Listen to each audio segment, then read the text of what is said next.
after having told me like I couldn't wear the wig and that the whole character was not the way they wanted to go and everything, he left, and suddenly there were no producers on the set, and I said to JC, "I'm doing it. I'm just doing it." And get me the wig, put the wig on, let's go, we're doing it now. Oh my God. And I just put it on and we did it. Whoa. And, 2 weeks later, everything kind of, production team was back on set, back to normal. And by that time, it was, he'd seen the dailies and, I think he loved what I was doing. Oh, good. And even if he hadn't loved what I was doing, it was too late. Filmmaker Magazine presents Back to One with Peter Rinaldi. Alessandro Nivola is an actor. This is his third time on the podcast. Number 37 and 170 are his previous episodes. He has 3 movies out this week: Craven the Hunter, The Brutalist, and The Room Next Door. I sat down with him in his home in Brooklyn to talk about the work. On Friday, December 20th, at least in New York City, somebody can go and see 3 Alessandro Nivola films in one day. Right? Unless Craven closes after the first week.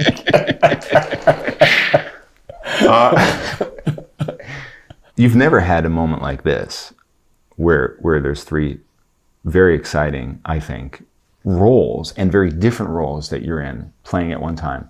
But I want to put that aside for a second, because the last time we sat down, you were on the verge of The Many Saints of Newark coming out. And that was your first starring role, and this was very exciting. And the rollout, to say that was disappointing is an understatement. You did not get the attention you deserved, I think. I thought, if anything, that was going to happen. Of finally, this amazing character actor has this starring role and knocks it out of the park, and that's what people take away. That didn't happen. It was disappointing. I want you to just take me back there, and just, how did you approach having a starring role? Do you then only look for starring roles, which I think would have been an idiotic thing to do? But I just want to know, like, what you did in terms of steering this at that point. There was no design, no plan, no proclamation about what what kind of roles I was going to take. There's just never been that much foresight. It's just at any given moment, if something sounds like there might be something in it, do it. And if not, don't. And there hasn't really ever been... I think the extent to which people plan their careers as actors anyway is really exaggerated. And people probably like to sort of pretend that they sort of curate their shit. Right. And you might be right. I don't think it really happens much. Even the sort of most in-demand people at any given time, there's only usually just like 2 or 3 options at any given moment. And for everybody else, there's usually like, either you do this thing or you just hang out and wait for a few months until the next one. No, look, even if Many Saints of Newark had been a huge hit, I don't think that it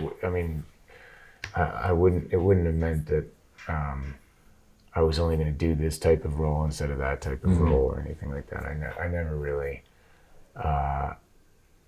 even in my sort of, even if I had been fantasizing about some sort of, life-changing moment, that wouldn't have been the way that it changed.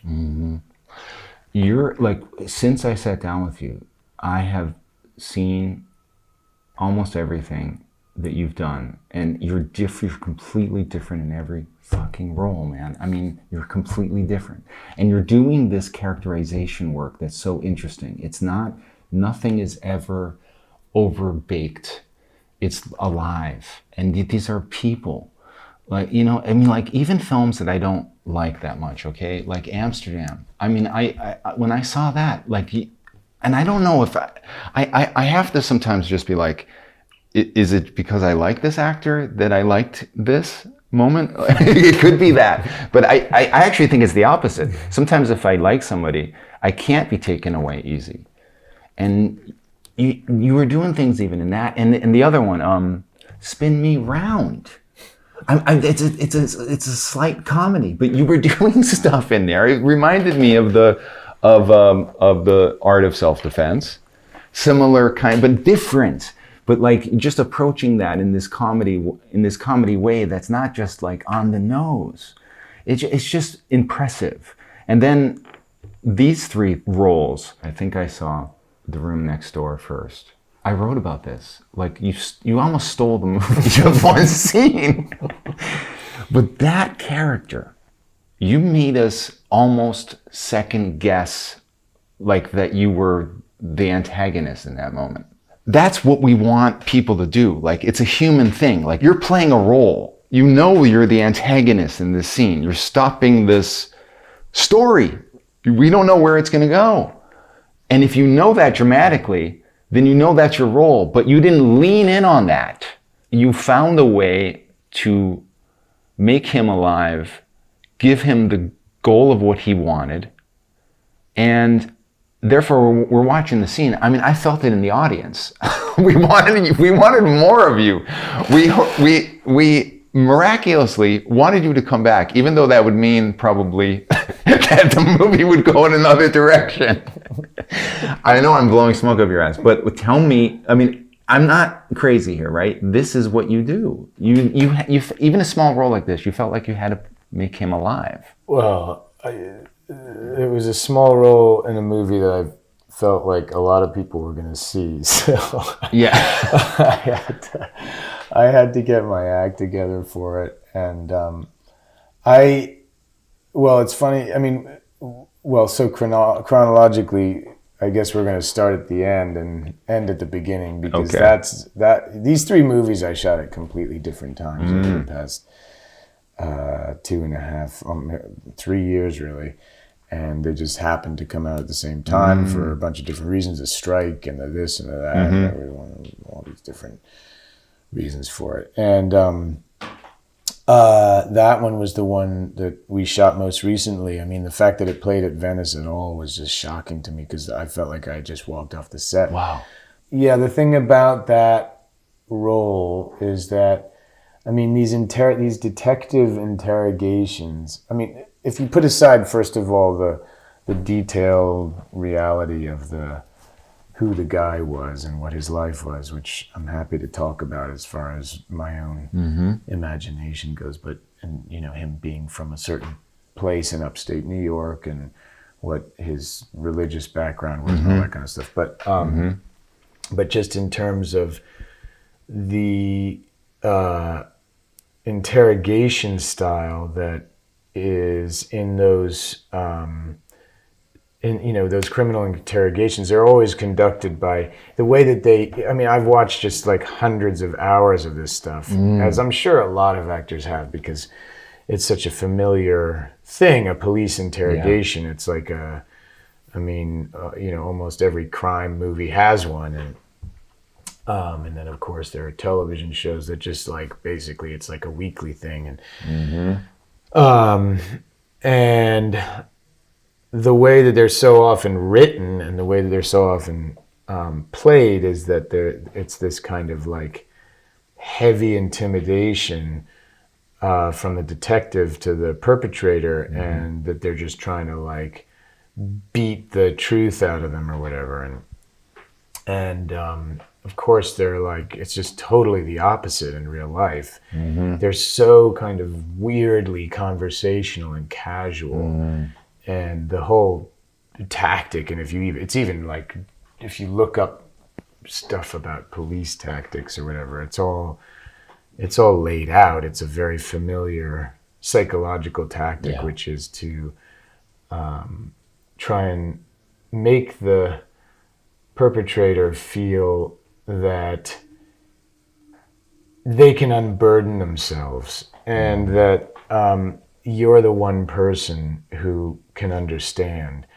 and that even if they did rape and kill some woman, let's say, it's totally understandable why they would have done that in that moment, and that anybody would have done that in that moment, and that they're a human being, and that of course that's what you would have done, and fuck that bitch. Do you know what I mean? And so that the person suddenly feels validated and understood for their anger or for their whatever was going on in their head at that time, and that that this person here is in whatever way on their side, and people who are in those situations are so often just so terrified and so in such a state of kind of shock or whatever, that they're longing to have somebody there that they feel that they can talk to about it. So it's just the total opposite of some kind of yelling or fear tactic or something. And of course there are times where there are two guys and there is this sort of good cop, bad cop thing. But generally it's just all you hear, you watch these interrogations and they're all so conversational and so kind of, let's just let's just talk. Forget about everything that's out there. I want to be here with you, and let's just tell me about it. Tell me about what happened. And so this scene wasn't really written that way, and and I think Pedro really, he really wanted the tension in the scene to be pretty overt, and I mean that was the one of the challenges for me, was to try and sort of find a way to deliver that for him, but also preserve what I felt like was the reality of what that situation would be. And then also, the other thing about his movies is that they kind of exist outside of a time and place. They're so heavily art directed, and they're like a fantasy or almost like a psychedelic trip or whatever, and it's all the his wild, amazing imagination. But it's hard for an actor to step into that then. If they're trying to be real. You always want to be aware of what the world of the movie is that you're in. What's the tone of the storytelling? What's the how grounded in reality is that world or whatever. And and this character, I mean, so much of what was going on in that scene was about religious belief, class difference, socioeconomic difference, being from a specific time and place, and the contrast between him being from an area upstate outside Albany or whatever, and her being this New York City bohemian privileged artist who doesn't have to do anything except sit around and sort of dream up stories or whatever, and how fucking annoying that is. And so it was really important for the scene to work. I felt that part of the reality, that reality be there. And I had grown up in for a lot of my childhood up in rural Vermont, up outside Burlington, and so it was really just across the Lake Champlain from where this guy might have grown up. And so I'd gone to school with a lot of kids when I was younger who probably were from a similar family as this guy, probably whose houses looked similar to the way this guy's house looked, who probably did similar things on the weekend as this guy did, and who talked in a similar kind of voice that this guy probably would have. And so I was drawing on that a lot. And I just decided to try and get as detailed about all that stuff as I could, about the reality of it. But I didn't know how that was going to slot into the world of the film, especially because when you're doing a kind of cameo like that and you're just coming in, you know, you haven't been there, you haven't been sort of immersed in the world of the film at all. You're just like coming in cold to kind of capture this moment and then leave. And he'd flown me over there for a costume fitting, and in the costume fitting, he had me dressed in this like impeccably tailored designer suit with a pink silk tie, and like I was like an Almodovar cop. And so wait, when that happens, you're like, oh wait. Do you think like I have a little bit of a battle on my hand here? Like in a nice way? No, I just am thinking like, okay, and this was really, I mean, I guess the chronology of the work that I did on the role is a little bit backwards. I had that fitting and this sort of rehearsal period before I'd really kind of set to work on the thing. So it was early on, but I was thinking like, okay, so who is this guy who dresses that way? And that is somebody. But then the minute I got home, I was, as I said, like poring over these hours of YouTube detective interviews, all from this sort of upstate region and stuff. And every single one, the guys were wearing exactly the same thing, which was this black short sleeve polo with khaki pants. Yeah. Every single one. Yeah.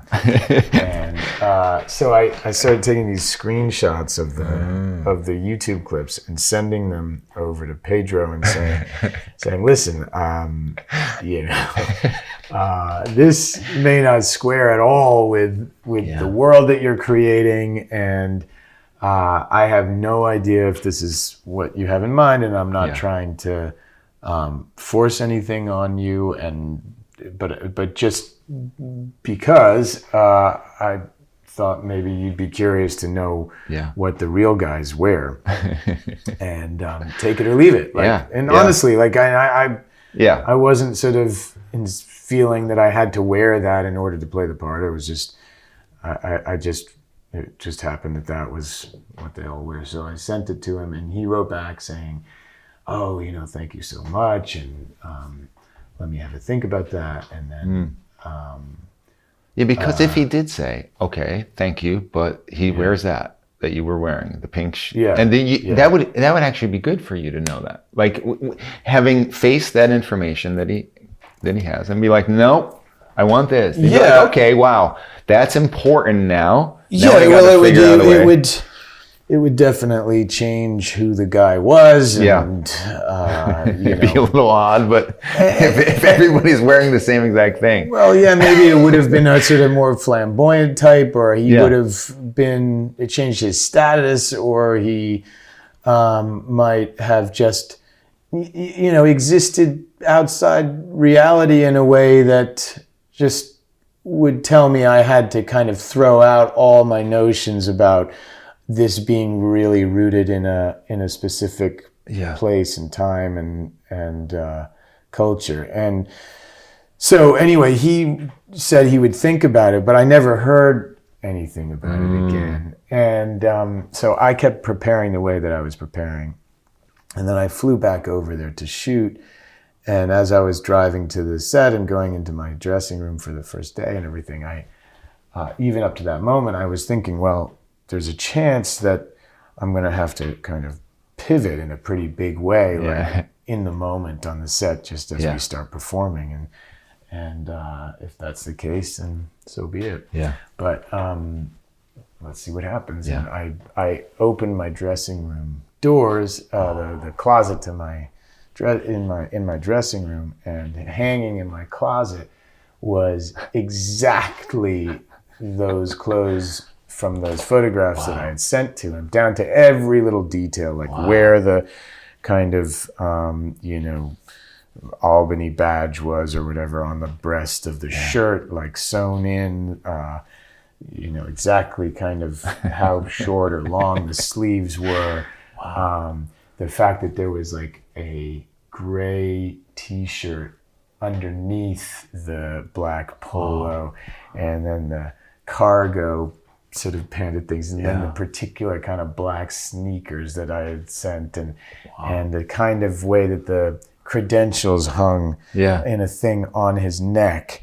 All of those things were just like exactly as I had sent, and he had just like sent them all to the costumers and everything, and I'd just done it. So this must that have been just was like the green light for me beautiful green light to play it for real. And I got into the space, and the space was a very stylized space. There was like one red chair and one blue chair, and there was, it was incredibly clean, and but I just dropped that real guy into that space, and that's what happened.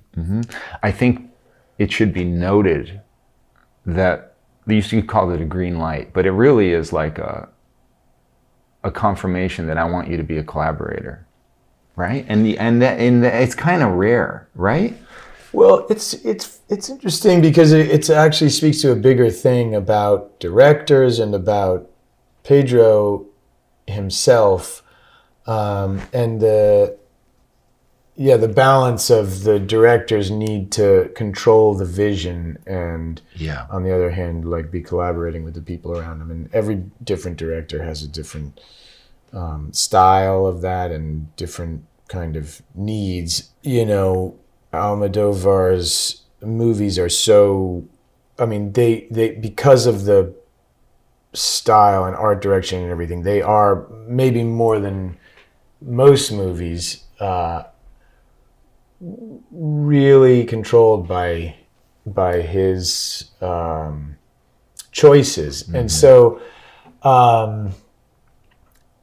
as far as performance goes, like that kind of made me nervous before we started, just because I had flown over there, just to rehearse that one scene. He brought me over to Madrid for a week, and we kind of picked through the scene almost word by word, and he would stop me and stop Julie in the middle of the scenes, and kind of talk through rhythms and intentions of every little minute within sentences, minute moments within sentences. And I had, and Ethan Hawke, who is my pal and lives right down the road here, had just done the short film with him, Strange Way of Life, and when I got back, I was talking to him about it, saying,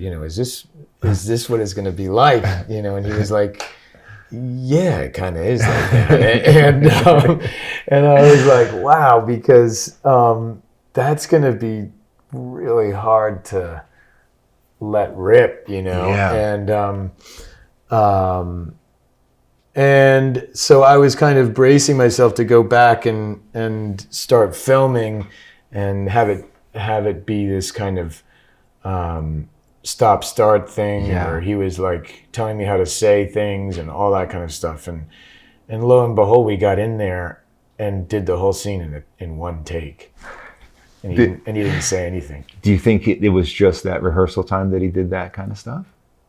I have no idea. I just don't know, because That was really take one? Yeah, there was only one take. Oh my God. And then I was like, is that it? He said, they said, okay, we're moving on. I was like, is that it? And he said, yes, it was very good. It was very good. And I was like, okay. I was like, Julie, it's normal. Wow. She was like, he doesn't move on unless he likes it. How was she during that rehearsal that you were doing? Was she when he was stopping and starting her, was it just like that she was used to that by then? Yeah, I think that she had by then kind of developed a certain amount of trust with him, and she's super professional too. Yeah. And I think she had the attitude of like, just see what happens from allowing that in, and don't fight. But you know, I mean,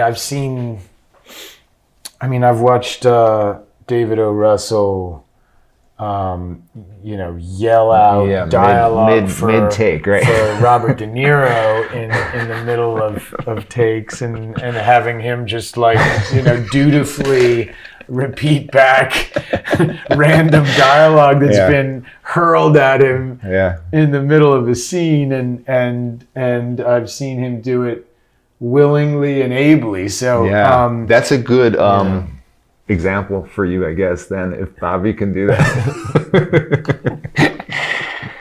And do you think that rehearsal helped? Well, I think it helped Pedro feel like he had communicated to us what he wanted to communicate about the scene. I actually don't think that I played the scene very much at all like how we'd rehearsed it. But I think, he felt like he had kind of conveyed to us what for him was behind the lines. And I don't know that in the end, the specific direction that he had for each line or word or thought was as important as it was for him just to kind of feel that he had conveyed to us what was going on in the scene. And that makes sense. And it just gave him the confidence that, that he laid that out for us. Yes. Not to keep going on and on about this, but it almost feels like maybe this is like a lesson in you being able to retranslate for yourself information you're getting. And this is what actors have to do. Process it and perform it in a way that works for you and works for him. Yeah. And that's why it was take one, done. Well, it's a combination of on the, like, these are just totally contradictory things, but on the one hand, like, just being really open to directors and to ideas that aren't your own, to being able to kind of just feel malleable and loose and not like allow the sort of natural like defensive response when somebody's pushing you in a direction that wasn't what your kind of preconceived notion was or something about a thing, and being open to the idea that something completely different might actually be as good or better, and to be just kind of open to exploring that on the one hand, and on the other hand, just sort of allowing people to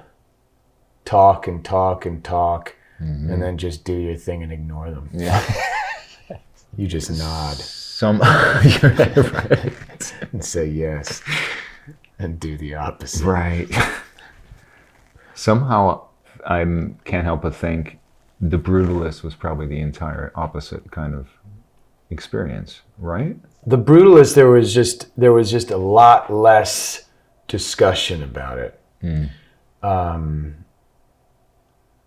Brady and I mean, well, first of all, he offered me this job back the first week of COVID lockdown. Wow. And there was, I had just stashed my cannellini beans in the cupboard and was getting ready for the long hibernation. Yeah. And he called up and said, "Hey, do you want to do this movie in Poland in 3 weeks?" And I was like, "Have you been outside?" There are no movies being made now. And he was just convinced that we were off to Poland in 3 weeks. And of course, it was like 3 years later that we shot the movie. Yeah. But that first time we had a really, an hour or two Zoom conversation just about the world of the movie. And I had all these stories to tell him because my grandmother was a Holocaust refugee. My grandfather was a Italian sculptor, and in fact, and they'd both come having gone to art school and having had all these ambitions to do great things as artists in Europe in the 1930s. They came to America and were working jobs as janitors for the first several years of their time in New York, and it was just so similar to that story. And then on top of that, my grandfather happened to be best friends with the architect who is considered the father of brutalism. His name was Le Corbusier, and in fact, if you see that painting on the wall up there, that he did that. You see that plaque sitting on that table there? Yeah. Right here. This is this plaque. That's Le Corbusier. Both of those things, and that one right over there on the wall right there, under the so it's up leaning up. That's Le Corbusier. These were all just things that he gave my grandfather. Wow. And they did a lot of work together, and in fact, on the two big walls inside in my grandfather's house, the two main interior walls.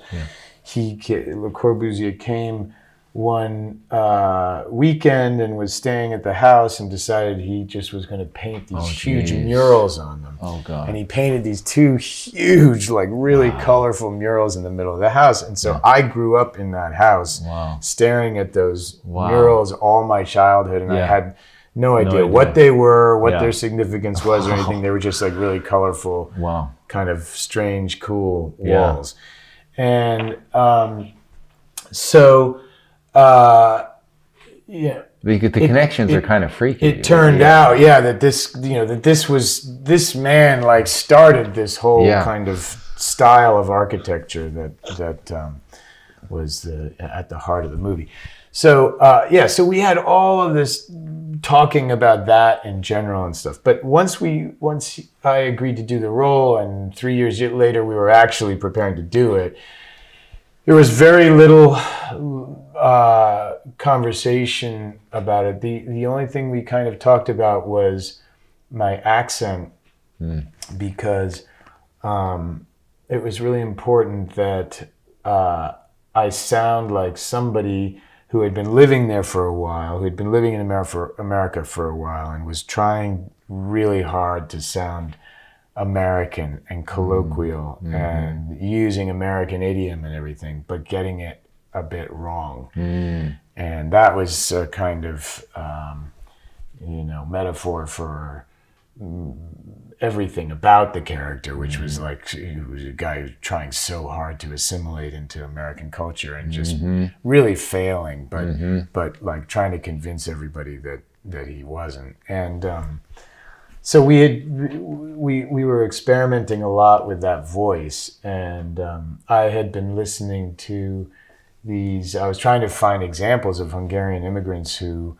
had been living in America long enough that they'd lost a lot of their accent, but not all of it. And it turns out there are a lot of Hungarian cinematographers who came to America at that time and were working in Hollywood and everything. And so I started watching a lot of interviews with them, and I found this one guy named Andrew Laszlo, who interestingly it changed his name from Laszlo Andras to Andrew Laszlo, in the same way that my character in the movie changed his name from Molnar or whatever to Miller.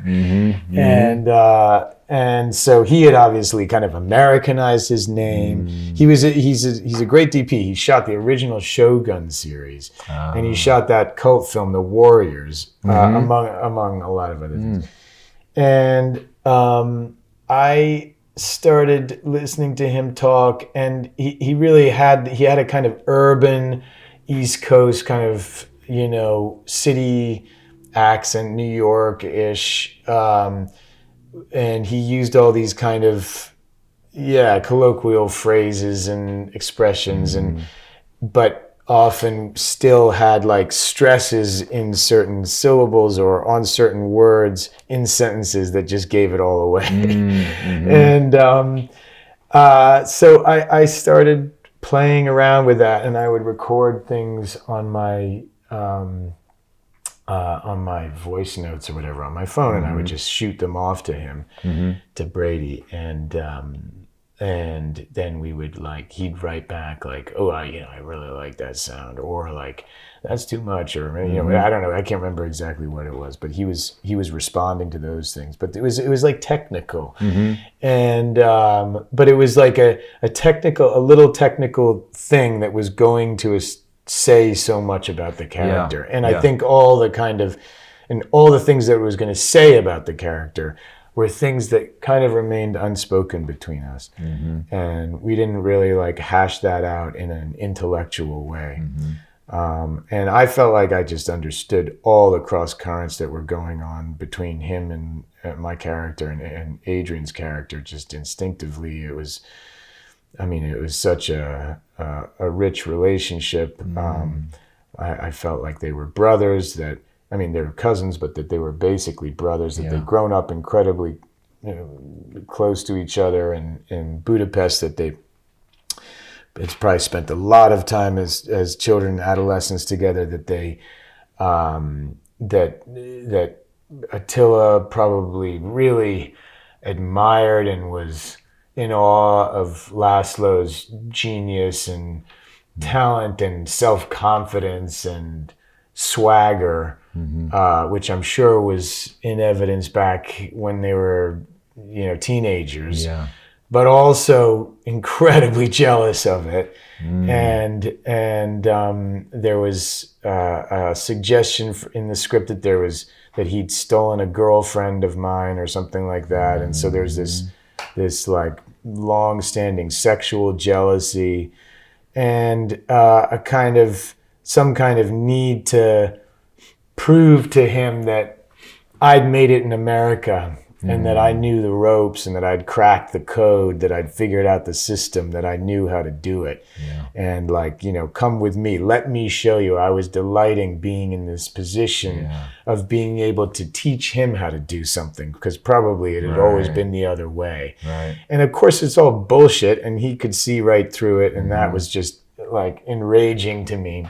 And then on top of all of that, this shame of having escaped the Holocaust myself, having come 10 years earlier, as he's just come out of hell from the camps. And when we first see each other, that's the implication, is like, I'm just aware of what he's been through, and I know that I managed to sort of scuttle away before the shit hit the fan. And there's something almost like emasculating about that, because it's like I didn't have to endure. And so, all that is it's like stewing running in the pot, all at the same time. But we never talked about any of this. I never talked about it with Adrian. We just I think we just kind of felt it. From the first day we started shooting, and Adrian and I were very physically comfortable with each other, very tactile with each other from the start. There was no Did you know tiptoeing him before? Around each other. Didn't know him. I'd met him just once before we started shooting. Just a week before, we had some friends in common, but we'd never met. So it was just good luck that we kind of immediately had a chemistry. And you think that because Brady is an actor, that this played into this, kind of giving you some room to just let that stuff fester and let it stew, because he maybe would want that as an actor?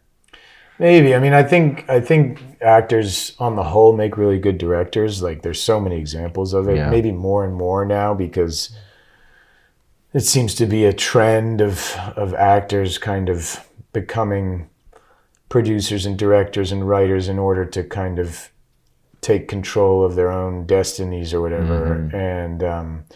And I'd say more often than not to great success. It's been it's been an experiment that's paid off, and definitely in his case. But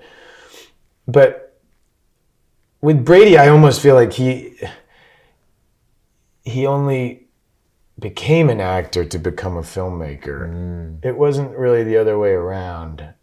Maybe I'm making that up. I mean, I never really have had this conversation with him directly, but just from my conversations with his mother and with him and about his childhood and stuff, like he came to movies, watching movies like a director as opposed to kind of sort of having fantasies about being an actor, I think. But yeah, I don't know. I mean, it was just his style. It was just his way. And maybe it was because that's what he would want as an actor. I mean, the movie allows there to be a lot of mysterious ideas and emotions in it that are not explained always. And so I think that's just true of his storytelling style as well as his directing style. Is there an added extra worry when something is a period piece of like landing that part of it correctly? Do you rely on somebody? I mean, besides the voice, I mean, I guess the voice is helping you at least feel authentic in that way. But what about the period aspect of it? The period just provides, it's just another exciting thing to get detailed and specific about it. It's not so much that one character might be contemporary and another character might be period. It's that like every contemporary character has their own set of like detailed behavioral things and physical, vocal things that are the product of the place where they grew up and their education and class background and experience and rural or urban and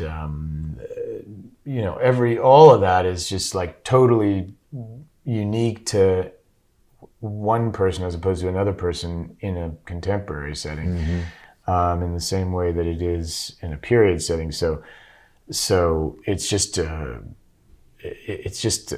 whatever is particular to the period is just more detailed to be mined about behavior.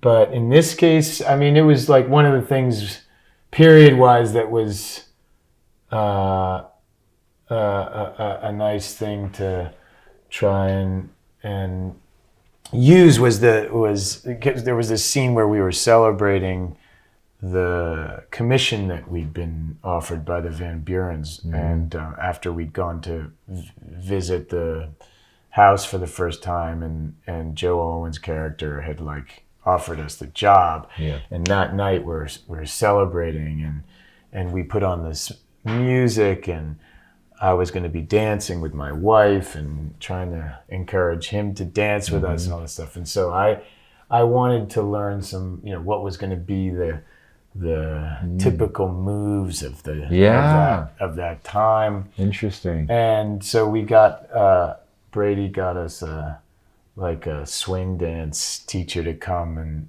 and work with us, and I just realized watching him that there were all of these kind of hilarious kind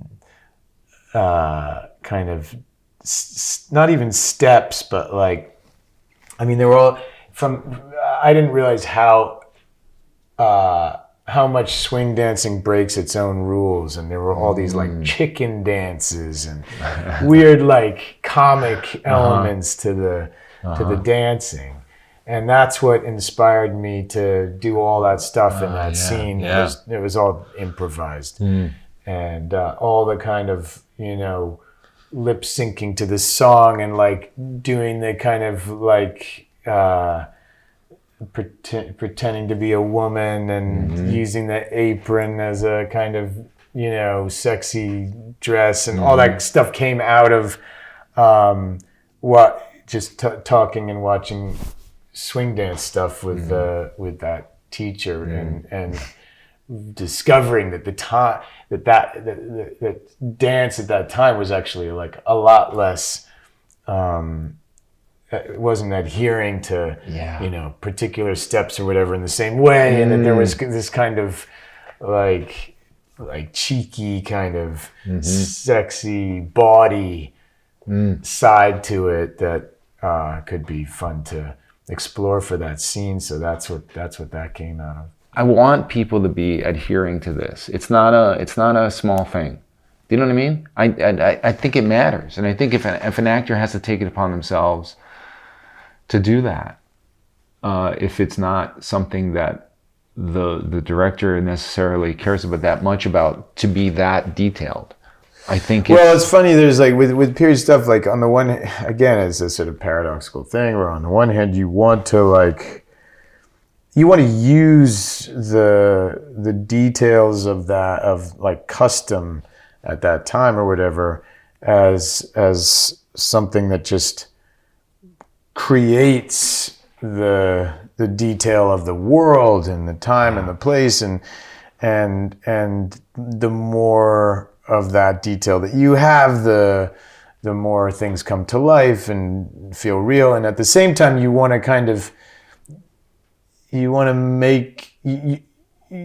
to bring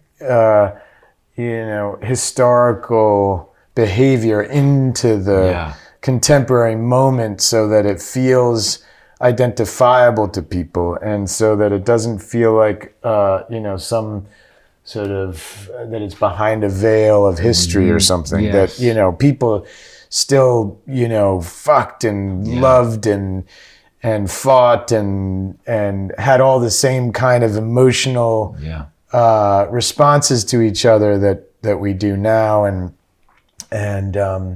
that's the most important thing, that we haven't really changed as human beings. Exactly. This is a question I don't get to ask often for reasons that I'm not willing to go into. Uh-oh. How much freedom does an actor have, like you, to develop the way they play a character in a Marvel movie? I don't see these movies a lot. I'm literally going to see this for you. I went to see it for you. But I'm like, wow, I feel like this is a great characterization. It felt like you had freedom. Yeah. Your choices were very interesting. I was like, well, maybe they just were like, okay, go.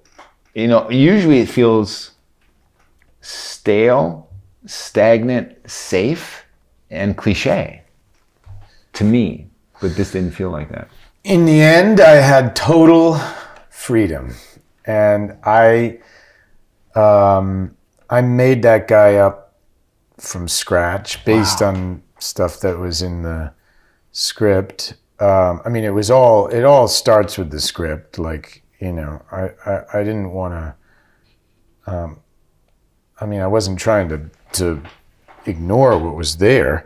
I wanted to build a character that was going to serve the script and all the clues that were there. Mm-hmm. I did have, on those kind of movies, there are a lot of chefs, and so there's a lot of different people weighing in about every little decision and stuff. Right. And so there was I think there was some convincing to be done. So not just with the director, with other committee people. Yeah. And in fact, basically, so Emily, my wife, was writing a script about having lived in Moscow when she was 17 for a year. And she'd fallen in love with this drunk Russian poet named Denis, and Denis Novikov. And he is since dead, but one of his close friends was this other Russian poet named Philip Nikolaev. And Philip lives up in Boston. And he started coming down to the house a lot to talk to Emily about those times, because this was during Glasnow's perestroika in 1989. And so he was just staying at our house a lot, and we got to be really good friends. And he's a fascinating guy, and he's a brilliant poet. I highly recommend you and all your listeners to check him out. But he also has a very particular look and behavior and voice, and his voice was something that he speaks with a kind of very refined accent. He learned to speak English, I think, either through a British English teacher or from being in Britain. I can't remember exactly how, but he has a very kind of he's very carefully spoken, and has like his sort of, the sound of it is more British than American, but still very Russian in his way. And I just when I was offered the Marvel gig, he was around all the time, and it was to play the character Alexei Sitsevich, aka the Rhino, is a Russian guy, and he's been depicted a million different ways in different comics and everything. But in any case, he was Russian, and there were certain things in the script that made me think that Philip Nikolaev would be the perfect model for this character. Great.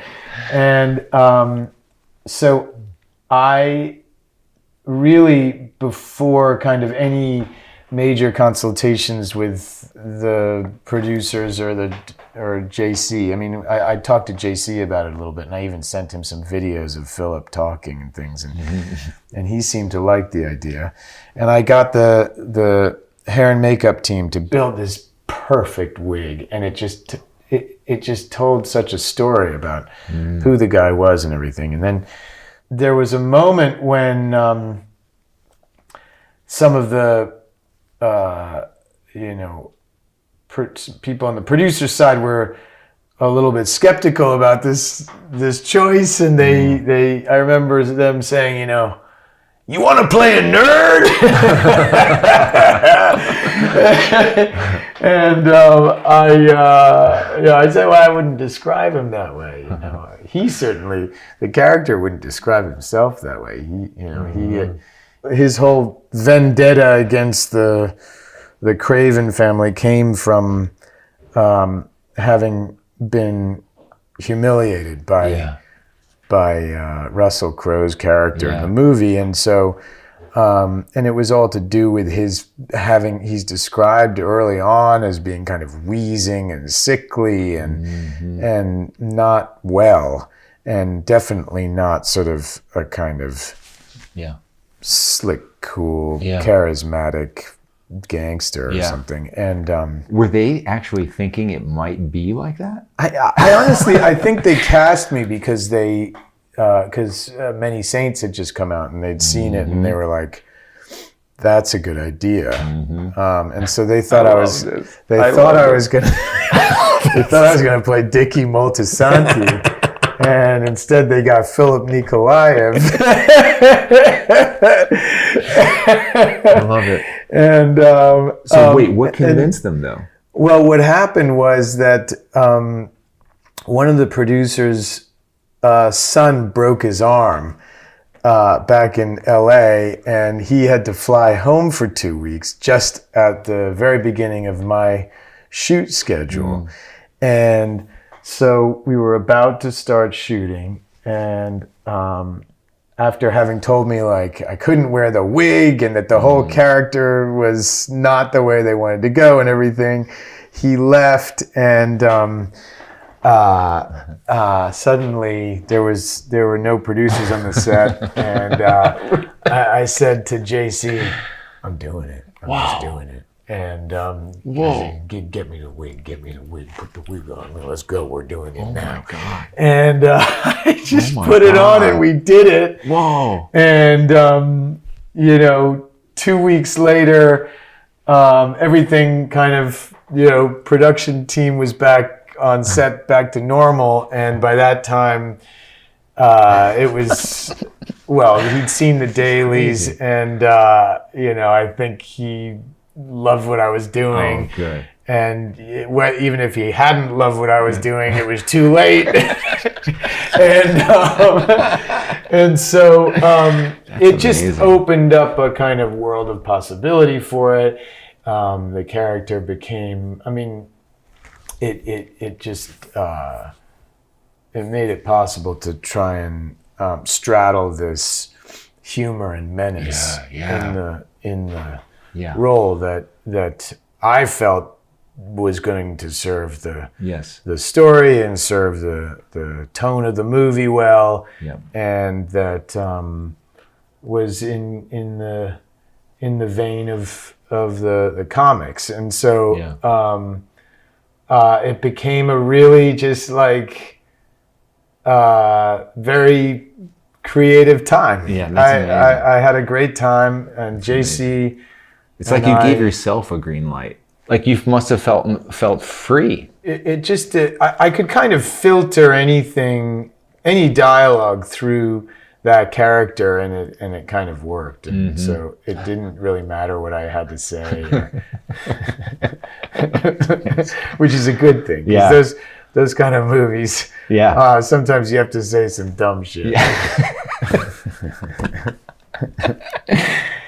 What about the parts where obviously it's CGI where you're turning into the rhino, but like how much, like you must have had to lead the way, I guess, in that. Like it's still performance there, even though things are happening with you. You have to.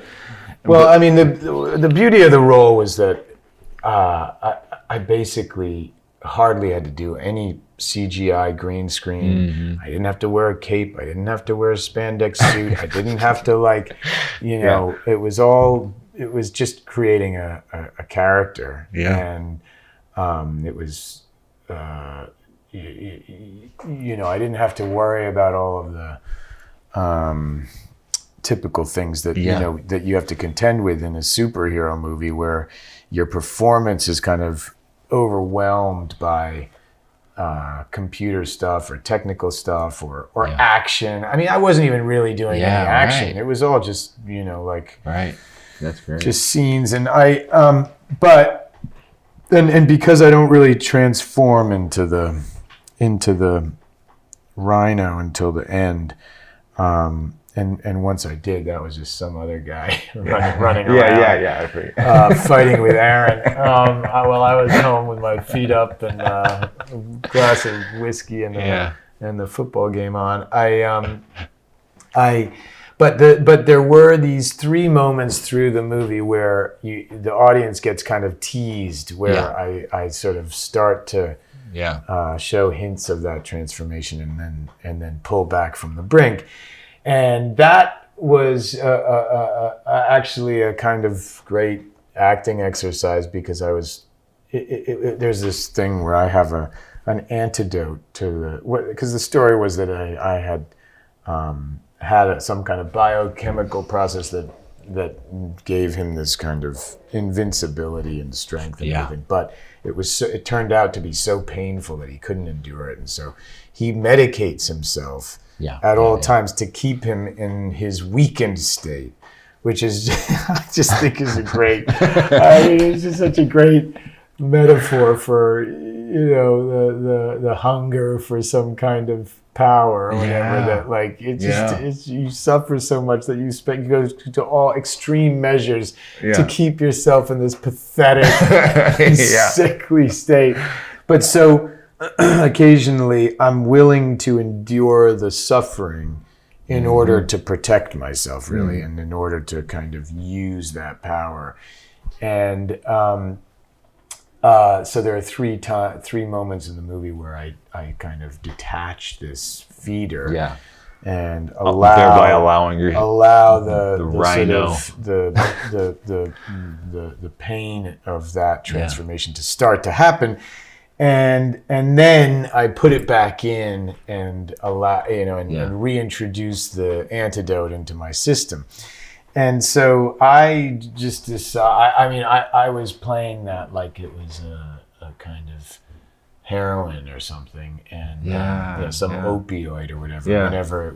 Whenever I would return, reconnect it, so that it was just the sort of the feeling of relief from the physical pain that I was in was just so extreme that it was almost just like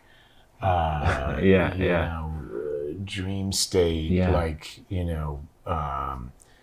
a kind of just chasing the dragon or whatever. And I, in fact, I pushed it so much further than ended up in the movie. Like, I really kind of I really indulged that. I thought it worked. I mean, it's still there to some degree. Like you still sort of feel the sense of like how kind of amazing it feels when that's when he plugs it back in. But it would have been good if they gave you that moment, because I think we needed that a little more even. Yeah. Like I think the instinct was right, because it's like it makes us understand what that is. Yeah, I know there's a lot of things that would have been good if they hadn't cut a single frame of my performance. That would have been good too. Do you think you want to go back on the stage? Definitely. Are you looking for something?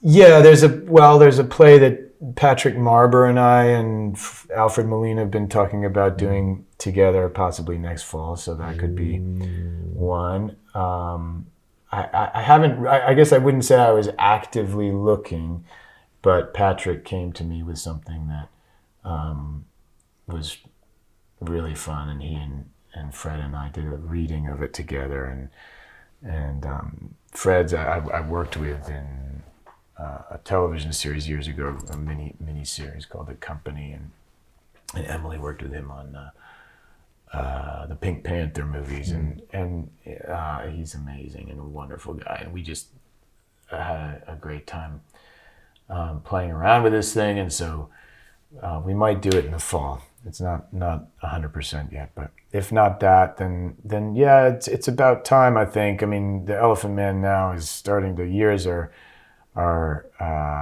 chalking up since we finished that run.